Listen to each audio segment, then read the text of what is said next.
Hay momentos en la vida que uno recuerda con una precisión extraña. No el día entero, no el contexto, no lo que desayunaste esa mañana. Solo ese instante. El sonido exacto de su voz. La temperatura de la sala. El silencio de las personas que te rodeaban mirando al suelo para no tener que mirarte a ti. Yo recuerdo exactamente cómo sonaron sus palabras. En esta empresa mando yo. Y si no te gusta, ya sabes dónde está la puerta. Delante de 20 personas. En la sala de reuniones más grande de la empresa. Con el proyector todavía encendido y mis diapositivas en la pantalla. Eso fue un miércoles de octubre. El viernes siguiente me llamaron al despacho de recursos humanos y me entregaron una carta de despido. Y 4 meses después, estaba sentada en una sala de juntas declarando ante el consejo de administración de un fondo de inversión, con un expediente en la mano que describía exactamente todo lo que yo había señalado ese miércoles. Esta es mi historia. Y la cuento porque creo que hay mucha gente que ha estado en un momento parecido, que ha hecho lo correcto y ha acabado pagando por ello. Que ha salido de un edificio con una caja de sus cosas y sintiéndose la peor persona del mundo sin haber hecho nada malo. Si eres una de esas personas, quédate. Porque esto no termina donde crees. Necesito que entiendas bien quién era yo en esa empresa antes de contarte lo que pasó. No era nueva. No era una becaria con ideas románticas sobre cómo funcionan los negocios. Llevaba 11 años trabajando en finanzas corporativas. Los últimos 4 los había pasado como responsable financiera de esa empresa, una empresa familiar de distribución industrial que facturaba alrededor de 40 millones de euros al año. Una empresa con historia, con empleados que llevaban décadas allí, con una cultura muy particular que mezcla lo mejor y lo peor de las empresas de familia. Lealtad, pero también nepotismo. Compromiso, pero también ego sin control. El dueño se llamaba Roberto. Había heredado la empresa de su padre, la había hecho crecer de forma notable en los años buenos, y tenía una forma de gestionar muy característica. Intuitiva, basada en relaciones personales, desconfiada de los números cuando los números no decían lo que él quería escuchar. Yo me había llevado bien con él durante años porque aprendí pronto a presentarle la información de una manera que él pudiera digerir. Sin tecnicismos. Sin exceso de detalles. Contexto, impacto, opciones. Él tomaba las decisiones y yo me aseguraba de que tuviera buena información para tomarlas. Funcionaba. Hasta que dejó de funcionar. El punto de inflexión fue cuando Roberto decidió vender la empresa. No una venta pequeña. Una operación grande. Un fondo de inversión privado había mostrado interés en adquirir el 100% del negocio. El tipo de operación que puede cambiar la vida de una familia para siempre. Estábamos hablando de cifras que empezaban en 30 millones y podían llegar a bastante más dependiendo de cómo quedara la valoración final. Para llegar a esa valoración, el fondo iba a hacer lo que siempre hacen antes de comprar algo. Una auditoría externa exhaustiva. Revisarían cada contrato, cada deuda, cada activo, cada línea de los últimos 5 años de cuentas. Lo mirarían todo. Y ahí estaba el problema. Yo llevaba meses viendo cosas en los libros contables que no me cuadraban. No grandes fraudes cinematográficos, no malversaciones descaradas. Cosas más sutiles, más peligrosas precisamente porque son más difíciles de explicar. Ingresos registrados en periodos que no les correspondían para que los años buenos parecieran mejores de lo que eran. Gastos personales de la familia que habían ido pasando por la empresa durante años disfrazados de conceptos varios.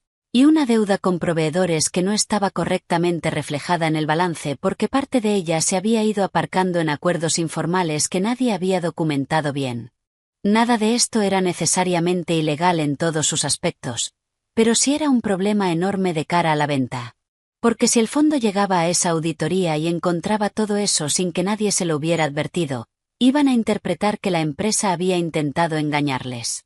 Y entonces la operación no solo perdería valor. Podría romperse del todo. Yo no quería que eso pasara. Quería que Roberto vendiera bien.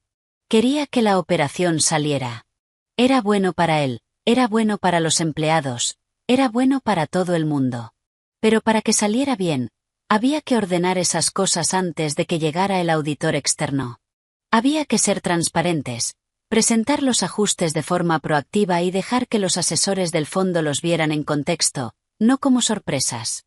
Le pedí a Roberto una reunión específica para esto. Me dijo que lo pusiera en la agenda general de directivos para el miércoles. Bien. Lo preparé durante días. Hice diapositivas claras, con ejemplos concretos, con el impacto estimado en la valoración si esos puntos aparecían sin previo aviso durante la auditoría. Intenté ser rigurosa pero también comprensible. Quería que él entendiera por qué esto importaba. La sala ese miércoles tenía a los 6 directivos de la empresa, a los 2 asesores externos que estaban coordinando la venta, y a varios mandos intermedios que Roberto había invitado porque quería que todo el equipo estuviera alineado con el proceso de venta. 20 personas aproximadamente. Empecé mi presentación. Los primeros 5 minutos fueron bien. Expliqué el contexto general de la auditoría, que buscaba el fondo, cómo funcionaba ese proceso. Roberto escuchaba, asentía. Luego llegué al núcleo. Los puntos específicos. El primero, los ingresos registrados de forma anticipada en 2 ejercicios consecutivos.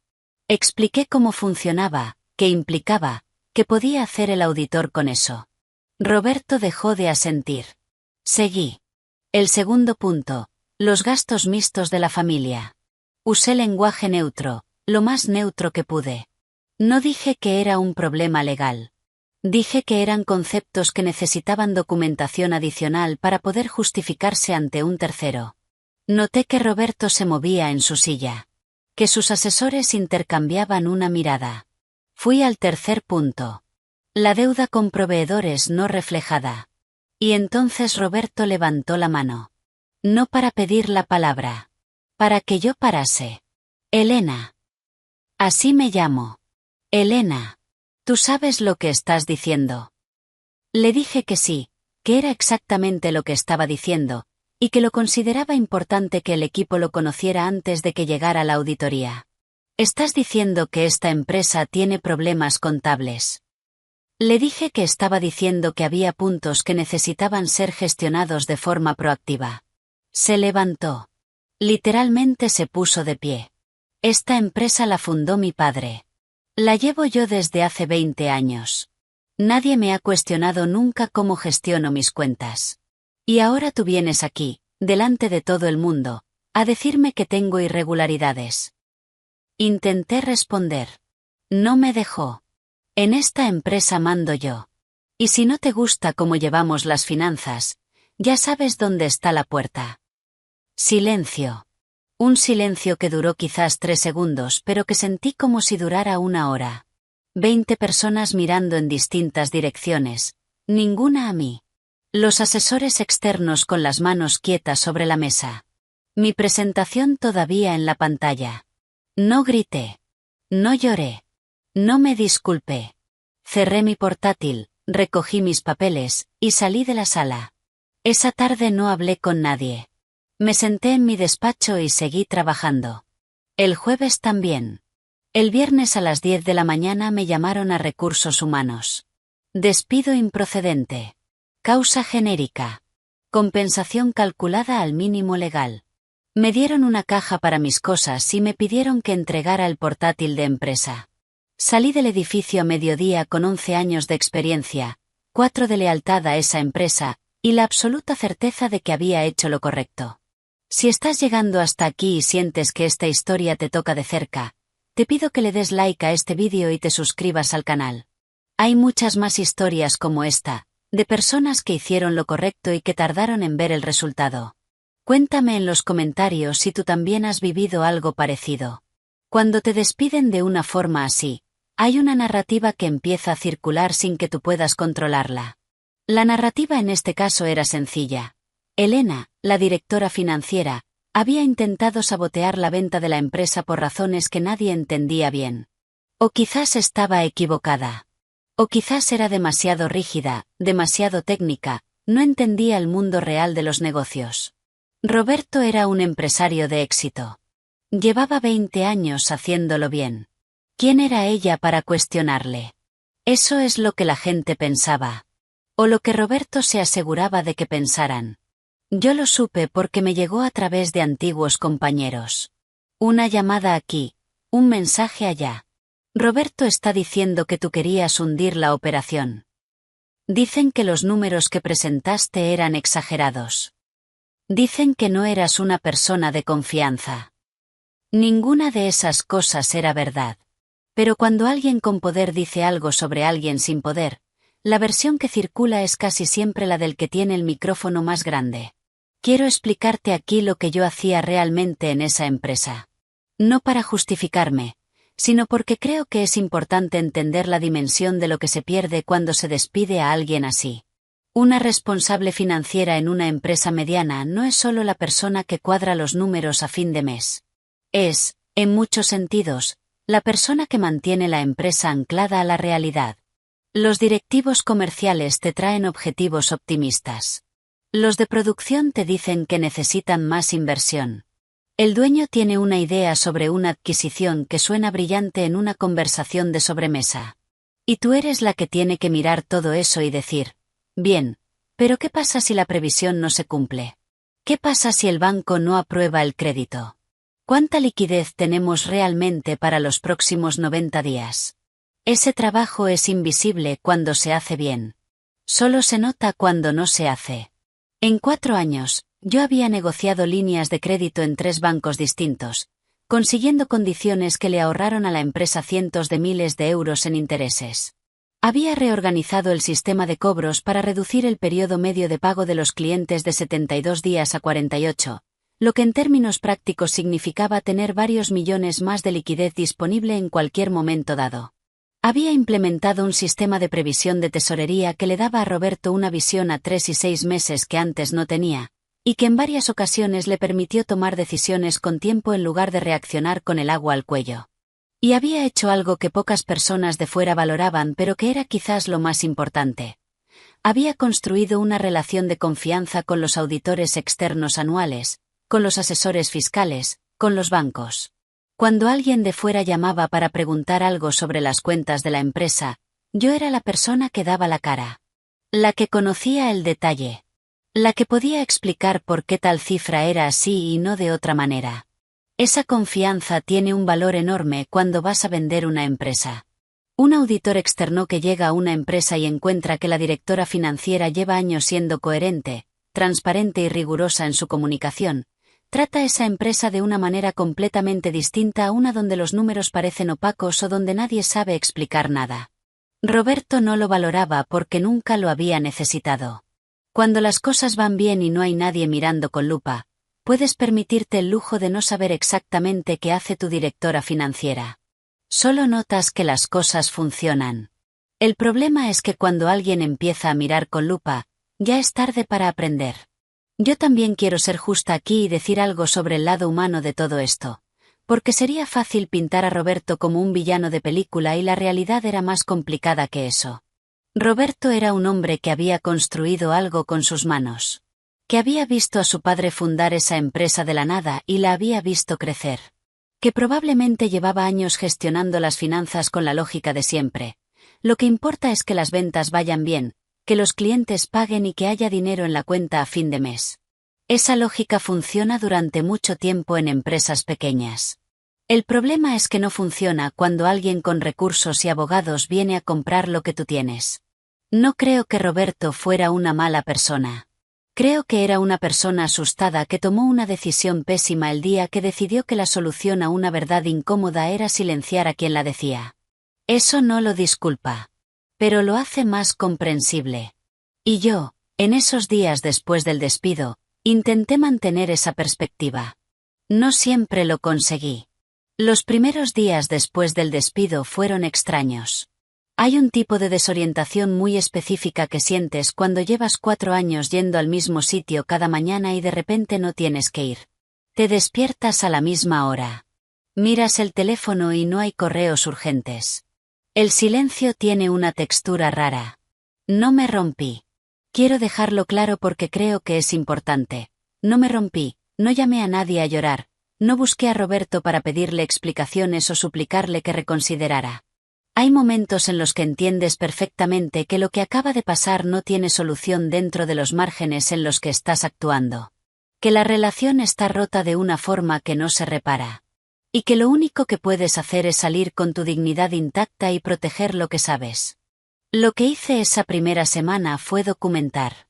No porque pensara que iba a necesitarlo para una demanda, sino porque soy una persona ordenada y porque sabía que lo que había señalado en esa presentación era real, estaba respaldado por documentación, y si alguien me preguntaba algún día, quería tener la capacidad de responder con precisión.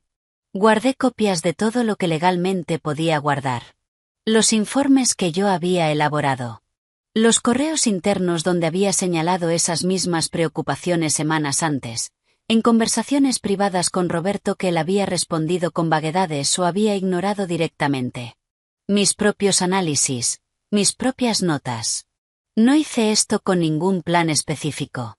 Lo hice porque es lo que haces cuando eres responsable de algo y de repente te sacan de la ecuación. Te aseguras de que el conocimiento no desaparece contigo. Luego empecé a buscar trabajo. No desesperadamente, no con la angustia de quien necesita ingresos urgentes, sino con la calma de quien sabe lo que vale y sabe que el mercado también lo sabe. Actualicé mi perfil, llamé a algunos contactos, fui a alguna conversación inicial. Y esperé. Mientras tanto, la empresa seguía adelante con el proceso de venta. Me llegaban noticias a través de contactos que todavía trabajaban allí. Roberto había contratado a alguien de fuera para que tomara mi puesto de forma interina, un consultor externo sin experiencia real en ese sector. El proceso de venta seguía su curso. Los asesores estaban coordinando la entrega de documentación al fondo. En algún momento de ese periodo, entendí que Roberto había cometido un error que no podía deshacer. Y no era haberme despedido a mí. El error era lo que había hecho antes de eso. Había dejado que esas irregularidades se acumularan durante años, y ahora iban a quedar expuestas ante personas que tenían los recursos, la experiencia y el incentivo económico para encontrarlas. A mí podía silenciarme.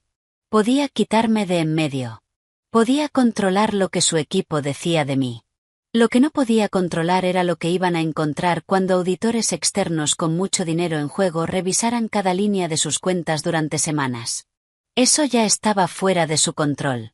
Y creo que él lo sabía, aunque no quisiera reconocerlo. Creo que por eso la reacción fue tan visceral ese miércoles. No era solo orgullo herido. Era el miedo de quien sabe que la persona que tiene delante acaba de nombrar en voz alta algo que él lleva tiempo fingiendo que no existe. La rabia de Roberto no era la rabia de alguien a quien atacan injustamente. Era la rabia de alguien a quien acaban de descubrir. Y eso, una vez dicho en una sala con 20 personas, ya no puede no haberse dicho. La llamada llegó un martes, a las 11 de la mañana, unas 8 semanas después de que me hubieran despedido. Número desconocido. Lo cogí porque siempre lo cojo. Era un abogado. Se identificó como parte del equipo legal del fondo de inversión que estaba en proceso de adquirir la empresa de Roberto. Me dijo que habían completado la primera fase de su auditoría interna y que habían identificado una serie de discrepancias en la contabilidad de los últimos ejercicios. Me dijo que, en el proceso de investigar el contexto de esas discrepancias, habían encontrado referencias a un informe interno elaborado por la anterior directora financiera. Me dijeron que ese informe coincidía en varios puntos clave con lo que su equipo había identificado de forma independiente. Me preguntaron si estaría dispuesta a hablar con ellos. Guardé silencio unos segundos. No por emoción. Por asegurarme de haber entendido bien lo que me estaban diciendo. Sí. Estaría dispuesta a hablar con ellos. Me reuní con su equipo 3 días después, en las oficinas de su firma en Madrid. Eran 4 personas. El abogado que me había llamado, 2 analistas financieros del fondo y una directora de riesgo. Gente seria, preparada, sin tiempo que perder. Me hicieron preguntas durante casi 3 horas. No preguntas sobre mi versión de los hechos. No preguntas sobre cómo me había sentido o si creía que Roberto era una buena persona. Preguntas técnicas, específicas, con documentos sobre la mesa. ¿Qué significaba este ajuste de fin de ejercicio? ¿Por qué esta partida estaba clasificada así? ¿Cuándo se tomó la decisión de aplazar el reconocimiento de este ingreso y quién la tomó? Y yo respondí. Con precisión. Con los documentos que había guardado. Con la memoria de alguien que había vivido esas cuentas durante 4 años y las conocía mejor que nadie. No lo hice por venganza. Quiero ser muy clara sobre esto porque creo que es fácil leer esta historia y pensar que en ese momento yo estaba disfrutando de una especie de justicia poética. Y sería mentira decir que no había algo de eso. Una pequeña parte de mí que pensaba en esa sala con el proyector encendido y sus palabras todavía sonando en algún rincón de mi memoria. Pero principalmente lo hice porque me preguntaron y porque la verdad era la verdad. Porque lo que yo había señalado era real, y negarlo o minimizarlo habría sido deshonesto. Y porque había 25 empleados en esa empresa que merecían que la operación se hiciera bien, sin engaños, con una valoración justa que reflejara lo que la empresa era realmente. Lo que siguió a esa reunión fue un proceso que se extendió durante varias semanas más. Me volvieron a contactar en 2 ocasiones para aclaraciones adicionales. En la segunda reunión ya había un notario presente y mi declaración se incorporó formalmente al expediente de la operación. No sé exactamente todo lo que pasó dentro de esa negociación. No era parte de ella y no tenía acceso a sus detalles. Pero sí sé, porque me lo comunicaron a través de su abogado, que mi testimonio formó parte del expediente que el fondo utilizó para renegociar la valoración de la empresa. Y sé la cifra porque también me la comunicaron, no porque yo la persiguiera, sino porque el abogado consideró que tenía derecho a conocer el resultado de mi participación en el proceso. La valoración de la empresa se redujo en 4 millones de euros. 4 millones. No por maldad. No por venganza. Por las irregularidades que yo había señalado en una sala de reuniones un miércoles de octubre, que habían sido ignoradas, que me habían costado el trabajo, y que el fondo había encontrado exactamente donde yo había dicho que estaban. ¿Cómo fue para Roberto? No lo sé con certeza. Tampoco lo busqué para saberlo. Pero 4 millones menos en el precio de venta de un negocio familiar es una consecuencia muy concreta. Una que podría haberse evitado completamente si hubiera elegido escuchar en lugar de gritar. Lo que sí sé es que durante esas semanas en las que el proceso se desarrollaba, hubo personas de la empresa que me llamaron. Compañeros que habían estado en esa sala. Que me dijeron que sabían que yo tenía razón. Que lo sintieron mucho. Que no habían dicho nada en el momento porque no podían permitirse perder su trabajo. No los culpé. Lo entiendo perfectamente. Ese tipo de valentía tiene un coste real y no todo el mundo puede pagarlo. Pero me alegré de que llamaran. No porque necesitara la validación, sino porque a veces, en los momentos más difíciles de ese proceso, el simple hecho de que alguien te diga sabíamos que tenías razón tiene un peso que es difícil de explicar. El coste emocional de todo esto no fue pequeño. Quiero ser honesta sobre eso también. Hay una diferencia entre saber que hiciste lo correcto y sentirte bien. Durante semanas, las dos cosas coexistieron con una tensión que a veces era agotadora. Sabía que había hecho lo correcto. Y al mismo tiempo sentía la rabia de haber sido tratada así. La frustración de que hubiera hecho falta todo un proceso de auditoría multimillonaria para que lo que yo había dicho fuera reconocido como verdadero. La tristeza, a veces, de que 11 años de trabajo en finanzas y 4 de lealtad a esa empresa hubieran terminado con una caja y una carta de despido. Esas cosas no desaparecen por arte de magia cuando la justicia llega. La justicia no es una cura. Es más bien una confirmación. Y también hay algo en el proceso de declarar contra la empresa en la que trabajaste que tiene un peso extraño. No importa lo justificado que esté. No importa que seas tú la que fue tratada mal. Hay algo que se siente como una ruptura definitiva, como cerrar una puerta que ya estaba cerrada pero que tú todavía miraba por el rabillo del ojo esperando que se abriera de nuevo.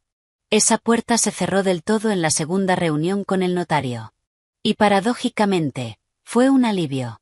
Cuento esta historia desde la distancia.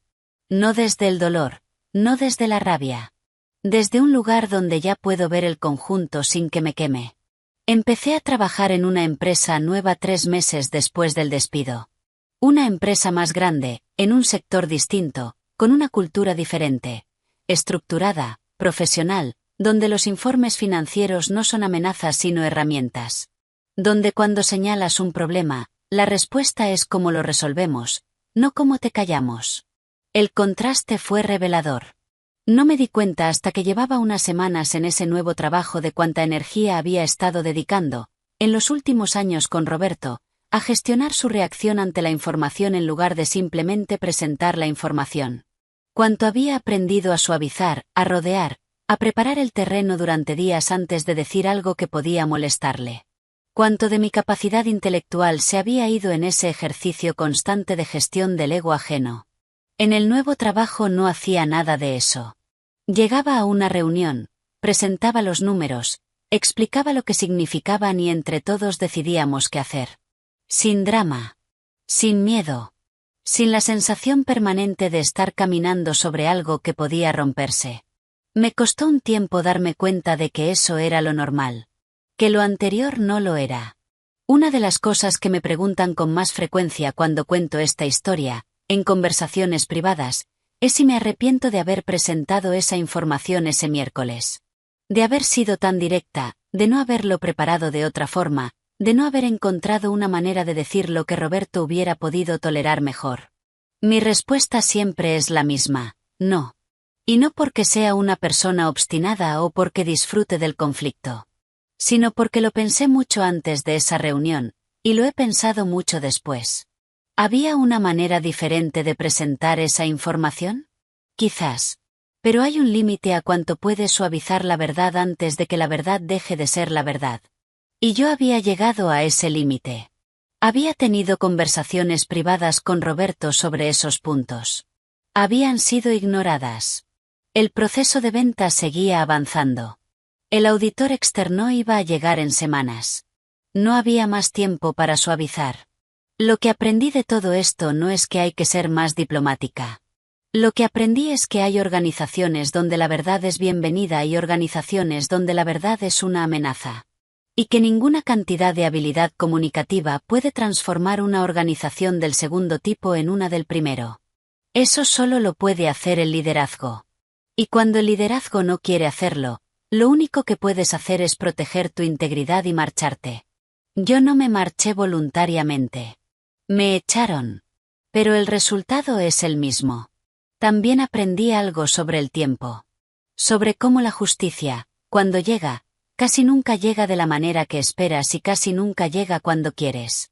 Yo no fui a buscar ese resultado. No presenté ninguna denuncia, no contacté con nadie del fondo, no hice ningún movimiento estratégico para que las cosas acabaran como acabaron. Simplemente hice lo que tenía que hacer. Guardé la documentación, respondí cuando me preguntaron, dije la verdad cuando tuve la oportunidad. Y las consecuencias llegaron solas, porque la realidad es tozuda. Porque los números no mienten aunque puedas esconderlos durante un tiempo. Porque cuando alguien con suficientes recursos viene a mirar, encuentra lo que hay, no lo que quisieras que hubiera. Roberto tomó una decisión el miércoles de octubre. Una decisión que en ese momento le pareció simple. Eliminar la fuente del problema. Lo que no calculó es que la fuente del problema no era yo. Era su propia contabilidad. Y eso no desapareció cuando yo salí por la puerta.